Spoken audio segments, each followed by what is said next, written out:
Assalamualaikum warahmatullahi wabarakatuh. Perkenalkan, nama saya Syifa Fazaulia dari kelas 12 MIPA 8 nomor absen 36. Di sini saya akan mengonstruksi teks editorial secara lisan dan langsung saja mari kita simak videonya.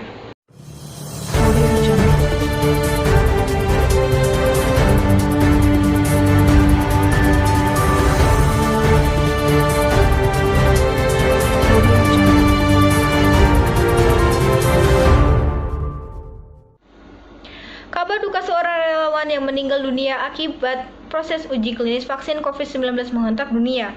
Relawan asal Brazil yang juga seorang dokter harus meregang nyawa akibat pengujian vaksin AstraZeneca. Meski diketahui sang dokter muda itu sebelumnya dalam kondisi segar bugar, berbagai rumor seputar kematiannya hingga kini berkelindan dengan proses uji coba vaksin. Keadaan ini membuat masyarakat Brazil hilang kepercayaan.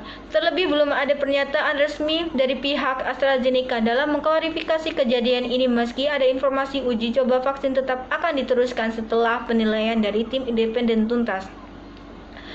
Masalah ini menjadi kian politis setelah Presiden Brazil Jair Bolsonaro turut berkomentar menolak vaksin buatan Cina. Vaksin merek Sinovac asal negeri tirai bambu itu menjadi komoditas politik seiring dengan panasnya rivalitas Bolsonaro melawan João Doria, gubernur Sao Paulo. Sao Paulo sendiri adalah wilayah di Brazil yang ikut bekerja sama dengan Sinovac dalam mengembangkan vaksin lokal. Namun sebagai presiden, Bolsonaro beralasan tidak akan membiarkan rakyat Brazil menjadi kelinci percobaan melalui vaksin yang belum dipastikan tingkat keberhasilannya.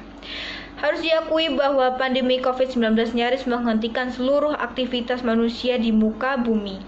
Para produsen dan ilmuwan di dunia pun berlomba-lomba menemukan vaksin untuk menghentikan penyebaran virus corona.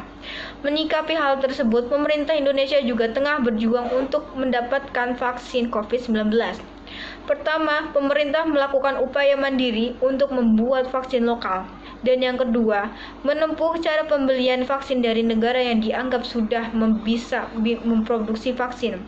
Meskipun sampai hari ini belum ada satupun negara yang sudah memproduksi massal vaksin COVID-19, pemerintah mengklaim tetap berupaya keras untuk segera mewujudkannya melalui berbagai upaya.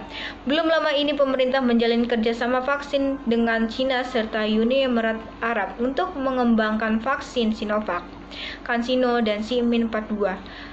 Vaksin akan mulai masuk ke Indonesia pada awal November tahun 2020 dan pengadaannya dikoordinasikan oleh Kementerian Kesehatan serta PT Bio Farma sebagai BUMN yang diberikan penugasan. Dipilihnya 3 vaksin itu dinilai pemerintah karena sudah menyelesaikan uji klinis fase 3 di sejumlah negara dengan berbagai hasil yang terus mengalami perkembangan positif.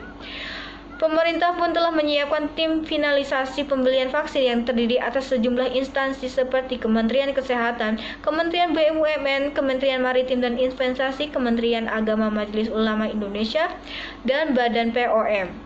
Sebagian pihak menilai langkah pemerintah tersebut terlalu terburu-buru mengingat negara-negara maju justru masih berupaya menuntaskan uji coba vaksin hingga benar-benar mengetahui khasiat vaksin secara jelas, gamblang, ilmiah, dan dapat dipertanggungjawabkan. Namun Indonesia sendiri dihadapkan pada angka COVID-19 harian yang terus bertambah. Sedangkan permintaan vaksin dari berbagai negara terus meningkat. Pada saat yang sama, produsen vaksin juga mengalami berbagai keterbatasan.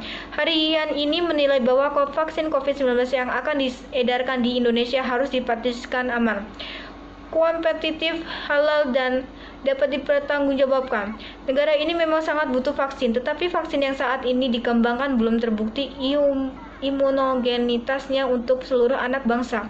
Terlebih akan ada berbagai masalah sosial ekonomi yang mengadang jika vaksin tersebut telah tiba di tanah air. Kita harus mendukung kerja keras pemerintah dalam memperhatikan kesehatan rakyatnya dalam memerangi pandemi COVID-19 melalui program vaksinasi. Namun pemerintah juga jangan mengambil langkah yang tergesa-gesa mengingat adanya resiko yang harus dihadapi dengan rencana vaksinasi tersebut. Dan untuk sementara waktu, protokol kesehatan harus lebih diutamakan. Terima kasih. Wassalamualaikum warahmatullahi wabarakatuh.